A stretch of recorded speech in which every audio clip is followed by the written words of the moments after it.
வானகம் பசங்களா தரமாக இருந்துச்சுங்க. இந்த வாரம் ரிலீஸ் ஆன ஒன் பீஸ் எபிசோடு பார்க்கறதுக்கே தரமாக இருந்துச்சுங்க.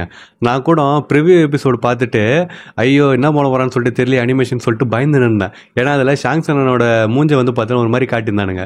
ஐயோ என்னடா பண்ண போகிறான்னு சொல்லிட்டு பயந்துனே இருந்தேன். ஆனால் இந்த எபிசோடில் அனிமேஷன் வந்து பார்த்தீங்கன்னா பக்காவாக பண்ணிட்டானுங்க. பார்க்கறதுக்கே சீனாக இருந்துச்சு.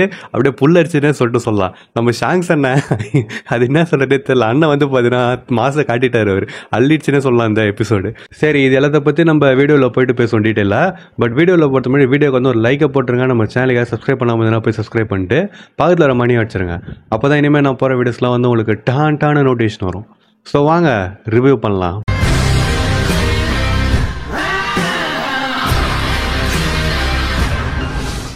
இந்த எபிசோடோட ரிவ்யூ ஸ்டார்ட் பண்ணுறதுக்கு முன்னாடி போன எபிசோட ரிவ்யூ யாராவது பார்க்கலாம் போய் பார்த்துட்டு வந்துருங்க.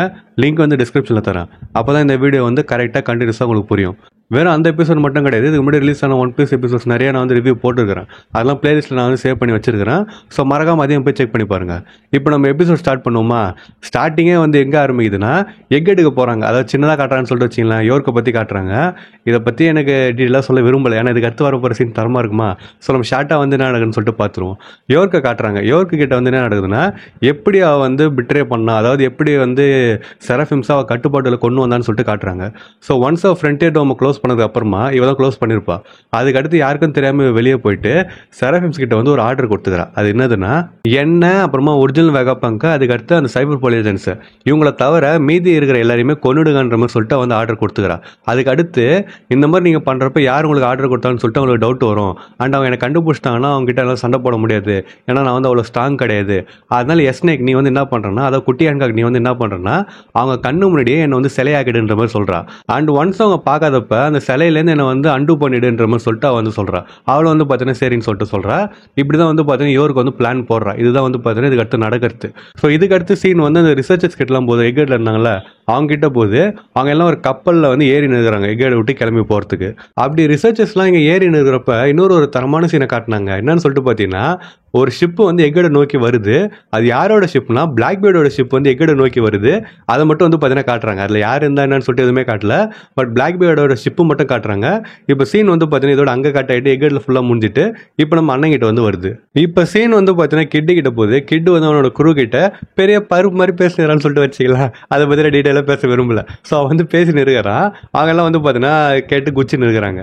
அப்போ நம்ம ஷாங்சனோட ஆலைஸ்ன்னு சொல்லிட்டு வச்சிங்க அவங்க நம்ம கிட்டோட ஷிப்பை வந்து சரௌண்ட் பண்ணுறாங்க. சரௌண்ட் பண்ணிட்டு ஒருத்தர் ஒன்று சொல்லினுறாங்க. அவங்களாம் பார்த்துட்டு கிட்டு வந்து வாக்கிய வெறுத்துறான்னு சொல்லிட்டு சொல்லலாம். ஏன்னா அவனுங்களாம் வந்து டம்மி பீஸாக இருக்கிறாங்க. கிட்டு வந்து என்ன ஆகுதுங்கன்னு சொல்லிட்டு அவனே வந்து ஷாக் ஆகிறான். ஸோ சீன் வந்து பார்த்தீங்கன்னா அங்கே அந்த மாதிரி போயினுக்குது. இப்போ நம்ம அண்ணங்கிட்ட வந்து போகிறாங்க. இந்த சீன் பார்க்கறது அப்படியே ஹோல்சமாக இருந்துச்சுங்க. ஏன்னு சொல்லிட்டு பார்த்தீங்கன்னா இதுக்கு அடுத்து வர போகிற தரமான சீனுக்கு முன்னாடி, அதாவது ஷாங்சனோட இன்னொரு முகத்தை பார்க்கறதுக்கு முன்னாடி இந்த ஒரு சாஃப்டான ஷாங்சனை பார்க்கறதுக்கு நல்லா இருந்துச்சு. இதில் வந்து என்ன நடக்குதுன்னா ஷாங்சன் கிட்ட வந்து விஷயத்த சொல்கிறாங்க. இந்த மாதிரி மற்றவங்க வந்து சண்டைக்கு போயிடறாங்கன்னு சொல்லிட்டு. அப்போ அண்ணன் வந்து என்ன சொல்கிறாருன்னா அவனை திரும்பி வர சொல்லு, அவனுக்கு வந்து டேமேஜ் ஆகிறதுக்கு வாய்ப்பு இருக்குதுன்ற மாதிரி சொல்லிட்டு அவர் வந்து சொல்கிறாரு. அப்போ உடனே மற்றவங்களாம் என்ன பண்ணுறாங்க, ஓடி வந்துட்டு இல்லை நாங்கள் வந்து அவங்களுக்காக போய் சண்டை போடுறோம், உங்களுக்காக நான் இதை கூட பண்ண மாட்டோம்ன்ற மாதிரி சொல்லிட்டு நம்ம ஷாங்சன் அவனை வந்து பார்த்தீங்கன்னா சுற்றிக்கிறாங்க. நமக்கு எப்படி ஷாங்சன் பிடிக்குதோ அதே மாதிரி வந்து பார்த்தீங்கன்னா அவங்களுக்கும் ஷாங்சன் பிடிச்சிருக்குது. அதனால் அவங்க வந்து பார்த்தீங்கன்னா சரௌண்ட் பண்ணிட்டு நாங்கள் போகிறோன்ற மாதிரி அவங்க வந்து சொல்லி நிற்கிறாங்க. ஷாங்சனை வந்து பார்த்தீங்கன்னா இல்லை நீங்கள் போக வேணாம், நானே வந்து பார்த்துறேன்ற மாதிரி சொல்லிட்டு அவர் சொல்கிறாரு.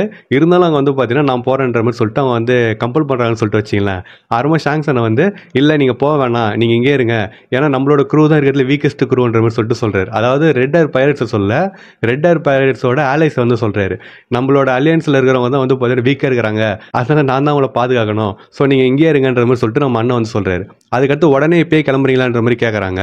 அதுக்கு அவர் வந்து இல்லை நான் வந்து வேற ஒரு இடத்துக்கு போயிருந்தேன், ஸோ போகிற வேலை இங்கே வந்து உங்களை பார்த்துட்டு போகிறதா நான் வந்தேன்ற மாதிரி சொல்லிட்டு அவர் வந்து சொல்கிறாரு. வேற ஒரு இடம்னா எந்த இடம்னு சொல்லிட்டு எனக்கும் தெரியல. பட் அண்ணன் வந்து பார்த்தீங்கன்னா அப்படி தான் சொல்கிறாரு. இதுக்கு அடுத்து நம்ம அண்ணன் வந்து பார்த்தீங்கன்னா அவரோட கப்பலில் வந்து ஏறுறாரு. ஏறிட்டு பிளாக்பேர்ட் என்ன ஆனான்ற மாதிரி அவர் வந்து கேட்குறாரு.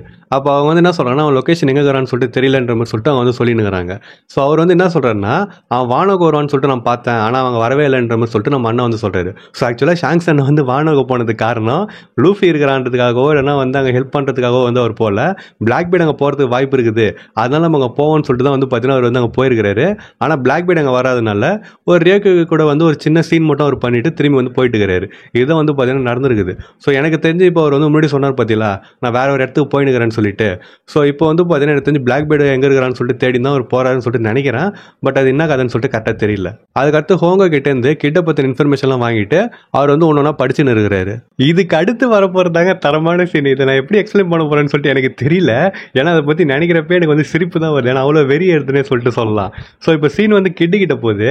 கிட்டு வந்து கில்லர் கிட்ட என்ன கேட்குறான்னா மொத்தம் எத்தனை ஷிப் இருக்குதுன்னு சொல்லிட்டு கேட்குறான். அதுக்கு அவன் வந்து 9 ஷிப் இருக்குதுன்னு சொல்லிட்டு சொல்கிறான். அதுக்கு அடுத்து கிட்டு வந்து என்ன பண்ணுறான்னா அவனோட மேக்னெட்டிக் பவரை வந்து யூஸ் பண்ணுறான். அந்த ஷிப்பில் இருக்கிற எல்லா மேக்னெட்டிக் பொருளும் வந்து அவங்ககிட்ட வந்து ஒட்டிக்குதுன்னு சொல்லிட்டு சொல்லலாம். அதை வச்சு அவன் ஒரு கேனன் மாதிரி ரெடி பண்ணுறான். அதாவது அட்டாக் பேர் டேமடு பங்குன்னு சொல்லிட்டு சொல்கிறான். அதை வந்து பார்த்தீங்கன்னா அந்த ஷிப்பு மேலாம் யூஸ் பண்ணுறதுக்கு அவன் வந்து ரெடி ஆகிறான். வெறும் அது மட்டும் கிடையாதுங்க, அந்த ஆப்போசிட்டில் ஷிப் இருக்குது பார்த்தீங்கன்னா 9 ஷிப்பு, அதுவும் இவனோட மேக்னெட்டிக் எனர்ஜிக்கோ இல்லை எதுக்கோ அது வந்து பார்த்தீங்கன்னா ரெஸ்பாண்ட் பண்ணிட்டு அந்த 9 கப்பலும் இவன் கப்பலை நோக்கி வந்து பார்த்தீங்கன்னா கிட்டக்க வருது. ஸோ நம்ம கிட்ட வந்து பார்த்தீங்கன்னா அந்த அட்டாக்கை லான்ச் பண்ணுறதுக்கு போகிறான். அந்த டைமில் சீன் வந்து நம்ம ஷாங்சன் கிட்ட போகுது. ஷாங்சன் அந்த பேப்பர் படிச்சிருந்தார்ல, அப்படியே வந்து பார்த்தீங்கன்னா சல்லுன்னு திரும்பி பார்க்குறாரு. பார்த்ததுக்கு அப்புறம் வந்து பார்த்தீங்கன்னா என்ன நடக்குதுன்னு சொல்லிட்டு நினைக்கிறீங்க, நம்ம அண்ணா அவரோட அப்சர்வேஷன் ஆக்கி வந்து யூஸ் பண்ணுறாரு. எனக்கு தெரிஞ்சு கட்டாகோரி வந்து ஒரு செகண்ட் தான் ஃபியூச்சரில் பார்க்க முடியும்னு சொல்லிட்டு நினைக்கிறேன். கரெக்டாக ஞாபகம் இல்லை, பட் அந்த அளவுக்கு தான் அவனால் பார்க்க முடியும். கரெக்டுங்களா? நம்ம ஷாங்சனை எவ்வளோ தூரம் பார்த்தாருன்னு சொல்லிட்டு தெரியலங்க. ஏன்னா அவர் பார்த்த விஷயம் வந்து என்னதுன்னா, அவர் திரும்பி பார்த்தார்ல, அதுக்கப்புறம் நடக்கிறதுனா கிட்டு வந்து அவனோட டேம்டு பங்க் அட்டாக்கை யூஸ் பண்ணுறான். அது வந்து பார்த்தீங்கன்னா இருக்கிற எல்லா கப்பலையும் வந்து அடித்து நொறுக்கிட்டு வெடிக்குதுன்னே சொல்லிட்டு சொல்லலாம். வெறும் அதோட கூட நிற்கல. ஒன்ஸ் அந்த அட்டாக் முடிஞ்சதுக்கப்புறமா எல்லாரும் கடலில் உழறாங்க, கப்பல் வந்து பார்த்தீங்கன்னா அவங்க மேலே கவுருதுன்னு சொல்லிட்டு ஏகப்பட்ட டீட்டெயிலாக வந்து பார்த்தீங்கன்னா அவர் பார்க்குறாரு. ஸோ எனக்கு தெரிஞ்சு 10 செகண்ட் கிட்ட அண்ணன் பார்த்தான்னு சொல்லிட்டு நினைக்கிறேன். ஏன்னா கிட்டு வந்து ஒரு விஷயத்த சொல்லிருப்பான் கில்லர் கிட்ட, 10 செகண்ட்ல இவங்க எல்லாரும் வந்து போட்டு தள்ளுற மாதிரி சொல்லியிருப்பான். ஸோ நம்ம ஷாங்சனை வந்து பார்த்தீங்கன்னா அவன் சொன்னதுலேருந்து 10 செகண்ட் ஃபியூச்சரில் பார்த்துக்கிறாருன்னு சொல்லிட்டு நான் வந்து நினைக்கிறேன். ஸோ ஃபியூச்சரை பார்த்துட்டு நம்ம ஷாங்சனை வந்து பார்த்தீங்கன்னா இல்லை டேமேஜ் வந்து ரொம்ப பெருசாக இருக்கிற மாதிரி சொல்லிட்டு அவர் வந்து ஓடுறாரு கப்பல்லையே. அப்போ வந்து பார்த்தீங்கன்னா எங்கே ஓடுறாருன்னா கப்பலோட பின்னாடி ஓடுறாரு. எதுக்காக இவர் அங்கே ஓடுறாருன்னு சொல்லிட்டு எனக்கே டவுட் வந்துச்சு. ஏன்னா மாங்கால வந்து நான் பார்த்தேன் அண்ணன் வந்து பார்த்தீங்கன்னா பறந்து வர மாதிரி தான் வந்துட்டு கிட்ட வந்து அட்டாக் பண்ணுவார். ஸோ நான் வந்து என்ன நினச்சேன்னா அங்கேருந்தே வந்து பறந்துட்டு கிட்ட அட்டாக் பண்ண போகிறதுன்னு சொல்லிட்டு நினச்சிக்கிறேன். ஏன்னா நம்ம ஷாங்சனோட கப்பல் இன்னும் கரையில் தான் இருக்குது, இவங்க வந்து பார்த்தீங்கன்னா கடலில் சண்டை போட்டுன்னு இருக்கிறாங்க. ஸோ அப்படி இருக்கிறப்ப எப்படா போகிறேன்னு சொல்லிட்டு ஒரு டவுட் இருந்துச்சு. ஸோ நம்ம ஷாங்சன் வந்து பார்த்தீங்கன்னா ஓடினார் பார்த்தீங்களா, கப்பலோட பின்னாடி போயிட்டு அங்கேருந்து சல்லுன்னு போறாருங்க. எங்கன்னு சொல்லிட்டு கிட்டு கப்பலை நோக்கி போறாரு. அது முன்னாடி சொன்ன மாதிரி கடல் தானே நடுவில் இருக்குது. ஸோ எப்படி அவர் போறான்னு சொல்லிட்டு பார்க்குறப்ப அவரோட கப்பலேருந்து அப்புறமா அவருக்கு முன்னாடி இன்னொரு கப்பலுக்கு போறாரு. அங்கேருந்து வந்து பார்த்தீங்கன்னா அதுக்கு முன்னாடி கப்பல்னு சொல்லிட்டு அப்படியே தாவி தாவி சல்லுன்னு செம வேகமாக போறாருங்க. பார்க்கறதுக்கு ஒரு மாதிரி புல்லரிச்சுதே சொல்லிட்டு சொல்லலாம். இதுக்கு நடுவில் வேற நம்ம பெக்மனை காட்டினாங்க. பெக்மனோட குரல் மாத்திட்டாங்களா என்னன்னு சொல்லிட்டு தெரியல. அதை பற்றின இன்ஃபோ வந்து நான் எதுவும் கேள்விப்பட்ட மாதிரி ஞாபகம் இல்லை. சப்போஸ் உங்களுக்கு தெரிஞ்சுன்னா சொல்லுங்க. வாய்ஸ் ஆக்டர் மாத்திரம் போது தான் எனக்கு வந்து ஃபீல் ஆகுது. ஏன்னா பெக்மன் வந்து என்ன சொல்றான்னா ஏதோ ஒரு மோசமான ஃபியூச்சர் வந்து பார்த்துறாரு போடுறதுன்ற மாதிரி சொல்லிட்டு நம்ம பெக்மன் வந்து சொல்றான். ஸோ இதுக்கு அடுத்து ஷாங்சனை வந்து ஒரு கப்பலை தாவி தாவி போயிட்டு கிட்டு பக்கத்தில் போயிடாருன்னு சொல்லிட்டு சொல்லலாம். பட் ஒன்ஸ் ஒரு பக்கத்தில் போனது வருமா ஒரு பறவையோட உருவத்தை வந்து காட்டுறாங்க. இது எத்தனை பேர் நோட் பண்ணீங்கன்னு சொல்லிட்டு தெரியல. அந்த பறவையோட பேர் வந்து கிரிஃபான் சொல்லிட்டு சொல்லுவாங்க. நம்ம ஷாங்சனோட கத்தியோட பேரும் வந்து பார்த்தீங்கன்னா கிரிஃபான் தான். ஸோ அந்த உருவத்தை வந்து பார்த்தீங்கன்னா காட்டிக்கிறாங்க. அது மேபி கான்கரர் ஹாக்கியில் வந்து பண்ணதுன்னு சொல்லிட்டு நீங்கள் வந்து சொல்லலாம். ஸோ ஒன்ஸ் அதை காட்டினதுக்கு அப்புறமா அந்த பறவை வந்து டக்குன்னு டிசப்பியர் ஆகுது. அதுலேருந்து வந்து பார்த்தீங்கன்னா நம்ம ஷாங்சன் வராரு. வந்துட்டு டிவைன் டிபார்ச்சர் அட்டாக் வந்து பார்த்தீங்கன்னா யூஸ் பண்ணுறாரு. அது நம்ம ராஜரோட அட்டாக். அதை வந்து பார்த்தீங்கன்னா ஷாங்சனை கிட்டு மேலே யூஸ் பண்ணுறாரு. நம்ம கிட்டு கையில் கேனன் வச்சிருந்தோம் பார்த்தீங்களா, அது வந்து நொறுங்கிடுச்சுன்னே சொல்லிட்டு சொல்லலாம். ஆனால் அதில் ஆச்சரியம் என்னன்னா எப்படி கிட்டு முழுசா இருந்தான்னு சொல்லிட்டு எனக்கு தெரியல. அவன் வந்து பார்த்தீங்கன்னா பாதையை வெட்டி இருந்திருக்கணும், ஆனால் அவன் வந்து வெட்டிக்கல. அதே மாதிரி கப்பலோட அந்த மெயின் மாஸ்டர் சொல்லுவாங்க பார்த்தீங்களா, அது வந்து வெட்டிக்குது. அதுக்கடுத்து அந்த கப்பலை வந்து பார்த்தீங்கன்னா வெடிக்குதுன்னே சொல்லிட்டு சொல்லலாம். கப்பல் இருக்கிற பொருட்கள் எல்லாருமே. அதுக்கடுத்து கிட்டு வந்து பார்த்தீங்கன்னா பறந்து போய் ஊந்துடுறான். ஊந்துட்டு கீழே வந்து அப்புறமா திரும்பி பார்க்குறான். அப்போ நம்ம ஷாங்சன் வந்து பார்த்தீங்கன்னா நடந்து வராருங்க. அது எப்படி சொல்றதுன்னு சொல்லிட்டு தெரியல. கிட்டு வந்து பார்த்தீங்கன்னா அன்கான்சியஸ் ஆகிறதுக்கு போகிறான். அப்படி இருக்கிறப்ப ஷாங்சன் நடந்து வராரு. அது பார்க்கறதுக்கு ஒரு டெவில் மாதிரியே இருந்துச்சுன்னு சொல்லிட்டு சொல்லலாம். அவர் நடந்து வரது ஒரு மாதிரி சீனா இருந்துச்சு. கிட்டு பற்றி எனக்கு என்ன சொல்றதுன்னு சொல்லிட்டு தெரியல. ஒரு எம்பரரை தோக்கடிச்சுட்டு உடனே நான் எல்லாரையும் தோக்கடிச்சிடும் சொல்லிட்டு அந்த ஒரு அதுப்புல வந்து பார்த்தீங்கன்னா ஷாங்சன் கிட்ட சண்டைக்கு வந்தான். அவன் நிலைமை வந்து பார்த்தீங்கன்னா இப்போ இந்த மாதிரி இருக்குது. ஒன்றும் தப்பு இல்லைங்க, அந்த மாதிரி வரது தப்பு கிடையாது தான். ஆனால் பிக்மாவை மட்டும் அவன் தனியாக தோக்கடிச்சிருந்தான் அப்படின்னா அவன் ஷாங்சன் கிட்ட சண்டைக்கு வந்துருக்கலாம். ஆனால் பிக்மாவுங்க கூட வந்து பார்த்தீங்கன்னா லா ஹெல்ப் பண்ணி தான் வந்து தோக்கடிச்சானே. ஸோ அப்படி இருக்கிறப்ப தனியாக ஒரு எம்பரர் கிட்ட சண்டைக்கு வரது எவ்வளோ பெரிய அதப்பான விஷயம் நீங்களே யோசிச்சு பாருங்களா. அந்த மாதிரி தனியாக தனியாக வந்தார். நம்ம ஷாங்ஸனை ஒரே ஒரு அட்டாக் தான், டிவைன் டிபாச்சர் தான், அது கமுசாரின்ற அட்டாக் வந்து யூஸ் பண்ணார். அதில் வந்து பார்த்தீங்கன்னா வந்து நொறுங்கிட்டானே சொல்லிட்டு சொல்லலாம். இதுக்கடுத்து கிட்டு வந்து பார்த்தீங்கன்னா கீழே கடக்கிறான். உடனே க்ரூ மெம்பர்ஸ்லாம் வந்துட்டு என்னாச்சுன்னு சொல்லிட்டு பார்த்துனுக்குறாங்க. அவன் வந்து அன்கான்ஷியஸ் ஆகிறான்னு சொல்லிட்டு வச்சிங்களேன். அதனால் வந்து சாவு போகிறான்ற மாதிரி சொல்லிட்டு வந்து பேசினுக்கிறாங்க. பக்கத்துலேயே வந்து பார்த்தீங்கன்னா கில்லர் வந்து கடக்கிறான். ஸோ ஆக்சுவலாக கில்லர் வந்து என்ன பண்ணியிருப்பான்னா கிட்டுக்கு உழப்புற அட்டாக்கை கவர் பண்ணுறதுக்கு அவனும் போயிருப்பான். இதில் வந்து பார்த்தீங்கன்னா 2 பேருமே அடி வாங்கிட்டு கீழே வந்து கடக்கிறானுங்க. இதுக்கடுத்து சீன் தரமாக இருந்துச்சு. என்னன்னு சொல்லிட்டு பார்த்தீங்கன்னா அவனோட க்ரூ மெம்பர்ஸ்லாம் நாங்கள் வந்து சரண்டர் ஆயிடுறோம், எங்களை வந்து விட்டுன்ற மாதிரி பார்த்தீங்கன்னா மண்டிட்டு நம்ம ஷாங்ஸன் கிட்ட கேட்குறாங்க. அண்ணன் வந்து பார்த்தீங்கன்னா நடந்து வந்துனே இருக்கிறாரு. ஆனால் அவர் எந்த ரெஸ்பான்ஸுமே பண்ணல. உடனே என்ன பண்ணுறாங்கன்னா அந்த ரோட் பானி லிஃப் இருக்குதுல்ல, அதை எடுத்துன்னு வந்து அண்ணன் கிட்ட கொடுத்துட்டு இதான் நான் கலெக்ட் பண்ண ரோட் பானி லிஃப், இதை எடுத்துட்டு தயவு செஞ்சு எங்களை உயிரோடு விட்டுன்ற மாதிரி வந்து கேட்குறாங்க. நம்ம ஷாங்ஸனை வந்து பார்த்தீங்கன்னா அப்படியே பார்க்குறாரு. ஸோ இந்த சீன் பார்த்து நல்லா இருந்துச்சு. ஏன்னு சொல்லிட்டு பார்த்தீங்கன்னா ஷாங்ஸனை பார்க்குறாரா, அப்படியே சைடில் வந்து பார்த்தீங்கன்னா அவரோட கப்பல் வந்து வருது. அது பார்த்தீங்கன்னா கட்டை காட்டி தானே பார்க்கறது சூப்பராக இருந்துச்சு. ஸோ அதுக்கடுத்து நம்ம ஷாங்ஸன் என்ன பண்ணுறாங்கன்னா இந்த கிட்டோட கப்பலேருந்து அவரோட கப்பலுக்கு வந்து பார்த்தீங்கன்னா போயிடுறாரு. ஸோ இவங்க வந்து பார்த்தீங்கன்னா இதோட முடிஞ்சிச்சான்னு சொல்லிட்டு பார்த்துன்னு இருக்கிறாங்க. ஆனால் அந்த கடலே வந்து பார்த்தீங்கன்னா அதிருது. அதுக்கு அடுத்து அப்போ என்ன ஆச்சுன்னு சொல்லிட்டு எல்லாம் வந்து அந்த ஐலாண்டை பார்க்குறாங்க. அங்கே நம்ம டோரியோ ப்ரோக்கு வந்து பார்த்தீங்கன்னா அடுத்த ஒரு தரமான சீனை வந்து பண்ண போறானுங்க. அவனுக்கு வந்து பார்த்தீங்கன்னா அந்த ஹக்காகு சாவர்னிட்டி போஸ்ட்ல வந்து பார்த்தீங்கன்னா நின்றுட்டு இன்னொருத்தவங்க ஐலாண்ட் அழிக்கிறதுக்கு வந்தீங்கன்னா நீங்க அழிஞ்சு போறது ரெடி ஆகுங்கன்ற மாதிரி சொல்லிட்டு அவங்க சொல்றாங்க. அதுக்கு அடுத்து வந்து பார்த்தீங்கன்னா சொல்லும்போது அந்த போஸ்ட்டுக்கு வந்து போறாங்க.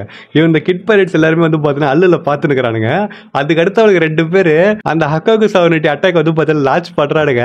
அந்த அட்டாக் வந்து பார்த்தீங்கன்னா அப்படியே போயிட்டு நம்ம கிட்டோட கப்பலை பாதியா வெட்டிடுதுங்க. இது பார்க்கறதுக்கே தரமா இருந்துச்சு. அந்த கப்பலில் ஓட்ட போட்டுன்னு அது ஒரு மாதிரி சீனா இருந்துச்சுங்க பார்க்கறதுக்கு. இந்த சீன்ல தான் வந்து நம்ம இன்ஸ்டால ஃப்ரெண்டு ஒருத்தர் தான் நோட் பண்ணிட்டு சொன்னார். நான் பார்க்கல, அவர் தான் சொன்னார். அதில் என்னன்னு சொல்லிட்டு பார்த்தீங்கன்னா இதில் நீங்கள் ஸ்லோ பண்ணி பார்த்தீங்கன்னா அதில் சில ஒரு எப்படி சொல்கிறது அந்த நீக்காவை பற்றி அப்புறமா வந்து டான்ஸ் ஆடுறதுன்னு சொல்லிட்டு சின்ன சின்ன இதெல்லாம் வந்து பார்த்தீங்கன்னா கொடுத்துருக்காங்க. அதோட பேர் வந்து இம்பாக்ட் ஃப்ரேம்னு சொல்லிட்டு சொல்லுவாங்க, மறந்துட்டு நினைப்பதான் ஞாபகம் வந்துச்சு. அதை வந்து பார்த்தீங்கன்னா கொடுத்துருக்காங்க. ஸோ இந்த சீனை வந்து ஸ்லோ பண்ணி பாருங்க, அதில் வந்து பார்த்தீங்கன்னா உங்களுக்கு தெரியும். ஸோ இந்த சீன் வந்து இது மாதிரி நடக்குதா, கப்பல் வந்து பாதியாக வெட்டிடுச்சா, அதுக்கு அடுத்து எல்லாம் வந்து பார்த்தீங்கன்னா கீழே வந்து கடலுக்குள்ள ஊந்துனுக்குறாங்க. நம்ம கிட்டுலேருந்து கில்லர்னு சொல்லிட்டு எல்லாம் விழுறாங்க. அப்போ வந்து பார்த்தீங்கன்னா ஒரு விஷயத்த சொல்கிறாங்க. என்னன்னு சொல்லிட்டு பார்த்தீங்கன்னா 3 பில்லியன் பவுண்டி கொண்ட கேப்டன் யூசஸ் கிட்டோட க்ரூ வந்து இன்னைக்கு நியூ வேர்ல்டில் அழிஞ்சிடுச்சின்னு சொல்லிட்டு பார்த்தீங்கன்னா சொல்கிறாங்க. அதோட வந்து எபிசோடு முடிஞ்சிடுச்சு. இந்த எபிசோட் முடிகிறப்பே நம்ம ஷாங்ஸனை வந்து காட்டுறாங்க. அண்ணன் அவரோட கப்பலில் நின்றுங்கன்னு ஒரு மாதிரி வெறியில் வந்து பார்த்தீங்கன்னா பார்த்துனுக்கிறாரு. அந்த 2B கண்டினியூ இருக்குதுல்ல, அதிலே வந்து பார்த்தீங்கன்னா 3 கோடு வந்து வந்துச்சு. ஒரு மாதிரி சீனாக இருந்துச்சுங்க. நான் முன்னாடி சொன்ன பார்த்தீங்களா ஸ்டார்டிங்கில் அண்ணனோட சாஃப்ட் சைடை காட்டுறாங்கன்னு சொல்லிட்டு, இது நம்ம அண்ணனோட ஒரு டெவில் சைடுன்னு சொல்லிட்டு சொல்லலாம். அது பார்க்கறதுக்கே ஒரு மாதிரி ஈவரக்க இல்லாமல் ஒரு மோசமாக இருந்துச்சுங்க அவர் இந்த மாதிரி பார்க்கறதுக்கு. ஆனால் தரமாக இருந்துச்சு.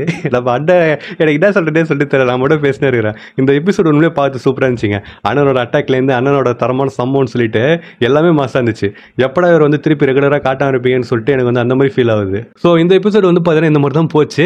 எனக்கு தெரிஞ்சு எல்லாருக்குமே இந்த எபிசோடு பிடிச்சிருக்குன்னு சொல்லிட்டு நினைக்கிறேன். யாருக்கும் பிடிக்காமலாம் இருக்காது.